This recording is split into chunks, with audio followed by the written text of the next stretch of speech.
రాజా, తేనె పట్టులు పట్టుకునేవాడిని చూచి ఇది గ్రహించాను. ఏం గ్రహించాడో చెప్తాడు వినండి. లోకంలో కొందరు లోభగుణం గలవారై అక్రమంగా అధికంగా సంపాదించిన ధనాన్ని దానం చెయ్యరు. లోపల ఇటుమే పని. ఇట్లా వన్ వే ట్రాఫిక్. ఇది ఎప్పుడు ఇటు బయటికి రాదు, రానివ్వం. ఒకసారి మన లోపలికి వస్తే దాని లోపల ఇటుమే పని. ఏమండి, పోయేటప్పుడు నువ్వేమైనా తీసుకెళ్తావా? నీ దగ్గర బాగా ఇంట్లో దాచావు అన్ని నోట్ల కట్టలు, ఓ బండిడు. అవి వేసి నిన్ను కాల్పించడానికి మీ పిల్లలు ఒప్పుకుంటారా?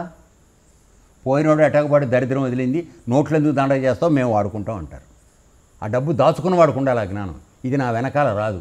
నేను వచ్చేటప్పుడు ఏం తేలేదు, పోయేటప్పుడు ఏం రాదు. కాబట్టి ఈ మధ్యలో దాని గురించి ఎందుకు నేను దాచిపెట్టాలి? నువ్వు దోచిపెడుతున్నావు, దాస్తున్నావు అంటే అర్థం ఎవడికో చెందాల్సింది నువ్వు తోచేసినట్టే కదా. లేకపోతే నీ ఊరికే వస్తుందా? నువ్వు 10 ఏళ్ళలోనూ కోటీశ్వరుడు ఎట్ట అయిపోతావండి? ఒకసారి చెప్పండి, నాకు తెలియకడతాను. మోసం. నువ్వు ఎంత ఎక్కువగా మోసం చేస్తే అంత తొందరగా కోటీశ్వరుడు అవుతావు. తర్వాత ధనాన్ని దానం చెయ్యరు, తాము స్వయంగా అనుభవించరు. లోపల పెట్టి లాకర్లో పెట్టి తాళం వేస్తారు, అంతే.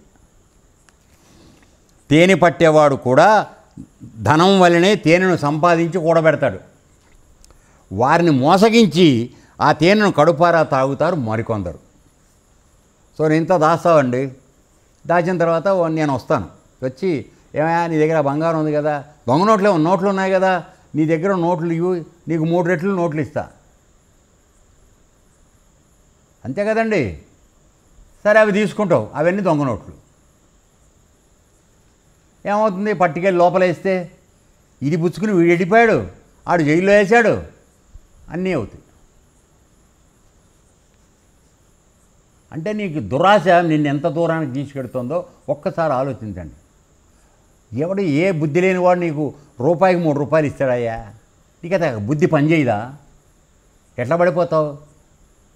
ఇప్పుడు నెట్లో వస్తున్నాయి, ఆడవాళ్ళకి మెసేజ్లు కొట్టేసి నువ్వు అది పంపించు, నీకు వెంటనే ఏదో పంపిస్తున్నానని చెప్తారు. అక్కడి నుంచి ఇప్పుడు ఇస్తుంది, ఈ అకౌంట్ నెంబర్ తీసుకోగానే మిగతా పైసలు కూడా లేపేస్తాడు.